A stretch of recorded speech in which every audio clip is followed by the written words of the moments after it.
Hello' friends, কি খবৰ আপোনালোকৰ? খবৰ নিশ্চয় ভালে আৰু মোৰো ভালে। একদম দেখিছেনে, মই এয়া বৰষুণৰ মজা লৈ ভিডিঅ' কৰি আছোঁ। মাজে মাজে অলপ পজো দিছোঁ। আপোনালোকে আৰু বেলেগ একো নাভাবিব যে মই বৰ ষ্টাইল দেখাই আছোঁ এনেকুৱা কিবা, বা তেনেই আৰু জাষ্ট বতৰৰ মজা লৈছোঁ। আজি ভাবিলোঁ ঘৰুৱা কিছুমান বস্তুৰ ৰেচিপি আপোনালোকৰ লগত শ্বেয়াৰ কৰোঁ। এতিয়া মই অলপমান ছাদৰ ওপৰত গ'লোঁ। আপোনালোকেতো জানেই চহৰত ইমান মাটি নাথাকে, সেইকাৰণে মায়ে এনেকৈ ছাদৰ ওপৰতে অলপমান কিছুমান বক্সত মানে মাটি জমাই তাতে কিবা কিবি খেতি কৰিছে। এয়া ভেন্দি ৰুইছে। আজিকালি কিন্তু মই দূৰৰ পৰাই দেখি চিনি পাওঁ। আগতে ঘৰত থাকোঁতে ইমান মন নিদিছিলোঁ, বা তেতিয়া বিয়াৰ পিছত সৰু সৰু বস্তু গোটা মন দিয়া হৈছিল। বিকজ এতিয়া মই ৰান্ধনী হৈ গ'লোঁ ভাল। এতিয়া মই কম বেছি পৰিমাণে বহু বস্তুৰ মানে কথা বুজি পাওঁ, মূল্য বুজি পাওঁ। মানে কি ক'ম, লাইফটো বহুতে মানে মূল্য কি বস্তুবোৰৰ তাত শিকিলোঁ এতিয়া মই ভালদৰে। আৰু এইটো কি ধুনীয়া টিকলুটমান জলকীয়া, কি মৰম লাগিছে ন। এতিয়া আজি মই কি কৰিলোঁ, মা মই দুটা লগ লাগি ঘৰৰ কিছুমান বস্তু গোটাই ভাবিলোঁ তাৰে ভালকৈ চব্জি বনাই। বৰষুণ বতৰ, ঘৰত বাহিৰত ওলাই যাবও মন নাই, দেউতাও ঘৰতে আছে। তো ইয়াত দুধ কচু, ৰঙালাওৰ পাত, আগ এইবোৰে আজি এখন ভাল চব্জি বনাম। চাই থাককচোন, যদি আপোনালোকৰ ভাল লাগে ট্ৰাই কৰি চাব ৰেচিপিবোৰ। এতিয়া বলক তেন্তে ভিডিঅ'টো আৰম্ভ কৰোঁ। আৰু ৰ'ব, ভিডিঅ'টো আৰম্ভ কৰাৰ আগতে এটা খেল খেলি লওঁ। এয়া দেখিছেনে, লাজকুটি। এইটো বিশেষকৈ ছোৱালী মানুহে খেলা খেল এটা। ঘৰত যিহেতু বৰষুণ দি আছিলোঁ বুলি ভাবিলোঁ ভণ্টি আৰু মই ভাত বনোৱাৰ আগতে অলপমান খেলি লওঁ। বহুত দিন খেলা নাছিলোঁ, পাহৰি গৈছিলোঁ। আৰু এয়া চাওকচোন, মই আউট হ'লোঁৱে। বাট যিয়ে নহওক কিয়, আউটে হওক বা যিয়ে হওক, সৰু থাকোঁতে ইমান মজা লাগিছিল নহয় খেলি পেলাই। এইটো মানে সদায় ভাবিছিলোঁ মানে একে উশাহতে মানে গোটেই বহুত কেইটা মানে মাৰি যাওঁ, তাৰপিছত মানে জিকিম, কাৰোবাক গ'ল দিম। সৰু স্মৃতিবোৰ এতিয়ানো ক'ত মানে ঘূৰাই পাম। বাট ঘূৰাই নাপালেও সেইবোৰ যাতে অলপমান সাঁচি ৰাখিব পাৰোঁ, এনেই আৰু মনটো যাতে ভাল লাগি থাকক, তাৰে আৰু এইবোৰ খেলি থাকোঁ আৰু মাজে মাজে। এতিয়া খেলৰ পৰা আজৰি হৈ পেলাই লাওৰ আগ, ঠাৰি, পাত এইবোৰ কাটি দিলোঁ ভালদৰে। মানে যদি মানে কি হয়, যদি আপুনি গেছটো জ্বলাইছে, এইবোৰ ৰান্ধি থাকে, গেছটো আনে যায়, এইবোৰ কামো সোনকালে নহয়। সেইকাৰণে মই আগতে গোটেইবোৰ চব্জি কাটি মেলি একদম ৰেডি কৰি লওঁ, তাৰপিছত বাকীখিনি কৰোঁ। এতিয়া সৰু মাছো অলপ অনা আছিল ঘৰত, সেইখিনি ফ্ৰাই কৰিলোঁ। আপোনালোকে চাবচোন, যেতিয়া সৰু মাছৰ মানে ভাজি থাকোঁতে লাষ্টত অলপ পিঁয়াজ আৰু জলকীয়া দিয়ে নহয়, সেইটো খাবলৈ আৰু বেছি সোৱাদ হয়। আৰু এইটো ঘৰৰ মানে জাহাদী কল আছিল, এই কচু দেখালোঁ যে, কঁঠালৰ গুটি, এনেকুৱাকৈ এখন সাধাৰণ চব্জি বনালোঁ। এইখনো কি, আৰু এই যে মই আলু, কচু, কল এইবোৰ লৈছোঁ যে, এইবোৰত কিন্তু যথেষ্ট পৰিমাণে আইৰণ, কেলছিয়াম, ফাইবাৰ এইবোৰ পোৱা যায়।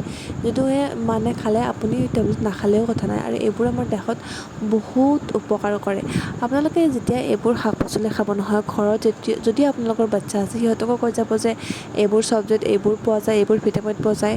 এইবোৰ যেতিয়া আপোনালোকে শিকাব নহয়, তাহাঁতে মানে সৰুৰ পৰা সেইটো মানে বাই হাৰ্ট হৈ যাব।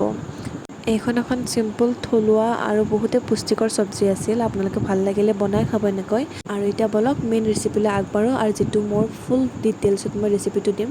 প্ৰথমতে মই জিৰা আৰু ক'লা সৰিয়হ আৰু হালধীয়া সৰিয়হ, এই দুটা সৰিয়হ মিক্স কৰি ভিজাই ল'ম। লগতে শুকান জলকীয়া 3টা দি ল'ম। এতিয়া মই বনাম ৰঙালাওৰ আগ, পাতৰ চৰচৰি। তাত মই কি ব্যৱহাৰ কৰোঁ, কি দিওঁ, কেনেকৈ বনাওঁ চাই লওকচোন। সকলোৰে পদ্ধতি বেলেগ বেলেগ থাকে। মই বাৰু কেনেকৈ বনাওঁ, ভাল লাগিলে বনাই চাব আপোনালোকেও। আৰু এইবোৰ যিহেতু থলুৱা খাদ্য, মই সেইকাৰণে ইয়াত পিচিবলৈ সদায় মই হাতেৰে পিচিছোঁ। মই একো মিক্সাৰ গ্ৰাইণ্ডাৰ ইউজ কৰা নাই। হাতেৰে পিচিলে ইয়াৰ মানে সোৱাদটো আৰু দুগুণ বাঢ়ি যায়। আৰু চাওকচোন, এই শুকান জলকীয়া মই 3টা দিছিলোঁ, ইমান জ্বলা ধৰিছিল নহয়, লাষ্টত মই আইচকিউব ল'বলৈ বাধ্য হৈ গ'লোঁ হাতত। এতিয়া মই কেৰাহীখন গৰম কৰি তাত একদম মই পিয়ৰ সৰিয়হ তেল দিছোঁ দেই। তাৰপিছত মই শুকান জলকীয়া, তেজপাত আৰু এনেকৈ পিঁয়াজ দি অলপ লৰাই লৈছোঁ। তাৰপিছত মই এই চৰচৰি বনাবলৈ ভাবিলোঁ কঁঠালৰ গুটি কেইটামান। কঁঠালৰ বতৰ, কঁঠালৰ গুটি সকলোৰে ঘৰত আছে। তো ইয়াৰে সোৱাদ নলওঁ কেলৈ, পিছত আৰু মানে সদায় তৰ্পি থাকি মানে কঁঠালৰ গুটিৰ সময়ত কঁঠাল খাবই নাপালোঁ গুটি। তো এতিয়া মই অলপমান পটল আৰু আলু দি লৈছোঁ। কিছুমানে বেঙেনাও দি লয়, তেতিয়া দিলে সেই বেঙেনা দিলেও আৰু ভাল লাগে খাই। কিন্তু ভণ্টিয়ে নাখায়, তাইৰ অলপমান গা খোজাই, এলাৰ্জি আছে একচুৱেলি বেঙেনাৰ প্ৰতি। সেইকাৰণে বেঙেনাটো এভইড কৰি অকল পটল আৰু আলু দিছোঁ, আৰু বিলাহী দিছোঁ। আৰু হাতেৰে পিচি লোৱা মছলাখিনি দি লৈছোঁ। ঠিক আছে, আপোনালোকে এনেকৈ দি পেলাই ভাজি ল'ব। সেইখিনি অলপ সময় ভজাৰ পিছত মই ঢাকনিখন লগাই ল'ম। যেতিয়া গম পাম নহয় অলপমান চৰচৰি ধৰিছে কেৰাহীৰ তলখন, তেতিয়া মই এই মছলা য'ত লাগি আছিল প্লেটখন নহয়, সেই প্লেটখন পানীলৈ দি ল'ম। কাৰণ তাত অলৰেডি মছলা আছে, সেইখিনি পানী দিলে আৰু বেছি ভাল লাগিব। তাৰপিছত মই অলপ গৰম পানী দি লৈছোঁ। সদায় গৰম আঞ্জা বনালে, গৰম চব্জি বনালে তাত গৰম পানী ইউজ কৰিব, তেতিয়া আৰু ভাল লাগে ন, সেৰেকা হৈ যায় ঠাণ্ডা পানী ইউজ কৰিলে। এতিয়া চাওকচোন, ভালদৰে ভালদৰে উতলি আহিছে। মই বৰ বিশেষ পানী ইউজ নকৰোঁ, একদম থুপথুপীয়া চব্জি বনাম, চৰচৰি যিহেতু থুপথুপীয়া হ'লে ভাল লাগে। তো সেইখন আঞ্জা মোৰ ৰেডি হৈ গ'ল, সেইখন চব্জি। আৰু আনফালে বনাম মই খাৰ। আজি মই কৈছোঁ নহয় কঁঠালৰ বতৰ, যিহেতু কঁঠালৰ গুটি ব্যৱহাৰ কৰিমেই, সেইকাৰণে ভাবিলোঁ এই যে ৰঙালাওৰ পাতবোৰ আছিল সেইবোৰ আৰু কঁঠালৰ গুটিৰে এখন খাৰ বনাওঁ আৰু আপোনালোকৰ লগত শ্বেয়াৰ কৰোঁ। প্ৰথমতে মই কেৰাহী গৰম হ'ব দি তাত অকণমান জলকীয়াৰ ফোৰণ দিছোঁ। তাৰপিছত কাটি লোৱা ৰঙালাওৰ পাতখিনি দি ল'ম আৰু মই এই কঁঠালৰ গুটিবোৰ থেতেলিয়াই লৈছোঁ, ঠিক আছে। থেতেলিয়াই লৈ সেইবোৰ দি ল'ম। তাত অকল নিমখ আৰু চ'দা দিম, দি পেলাই অলপমান লৰচৰ কৰি লাৰি থাকিম, ঠিক আছে। এই চ'দা দিছিলোঁ যে সেইকাৰণে দেখিছেনে কি ধুনীয়াকৈ এইবোৰ মানে উতলি উঠিছে। এতিয়া মই সামান্য পানী দি পেলাই ঢাকনি লগাই অলপ সময় সিজিবলৈ দিম। আৰু আপোনালোকেতো চালে গম পায়ে যাব, যোনবোৰে ৰান্ধনি সেইবোৰেতো গমেই পায় বোলে এইটো হৈছে। এতিয়া মই চাই পেলাই গম পাইছোঁ যে এইখিনি হৈছে। খাবলৈ কিন্তু বৰ মজা হৈছে, গোটেই সকলোৱে কৈছে যে ইমান ধুনীয়া লাগিছে আজি খাই পেলাই, জুতিৰ এসাঁজ খালোঁ বুলি ক'লে। আৰু লাষ্টত মই খাই লৈ লুনাৰ লগত এজ ইউজুৱেল অলপমানতো যুঁজিমেই তাইৰ লগত, এয়া মই অলপ যুঁজিব লৈছোঁ। তাই সঁচাকৈ আমাৰ ঘৰৰ ইমান মৰমৰ, ইমান কথা শুনে। চাওকচোন কোন ডগীক এনেকৈ লৰচৰ কৰি দিলে নাকামুৰে। কিছুমান ডগীটো এনেকুৱা মানে পিটিকি থাকিলেও খং উঠে, মানে কামুৰিব আহে। এই চাওকচোন ইমান মানে যেনেকৈ বগৰাও তেনেকৈ যেই কৰোঁ মানে তাইৰ খালী তাইক লাৰি থাকিলে ভাল পায়। আৰু চাওকচোন মাতিলে, আৰু এতিয়া মই ৰখাম নহয়, একদম দেখিছেনে কি ধুনীয়াকৈ ৰখি গৈছে।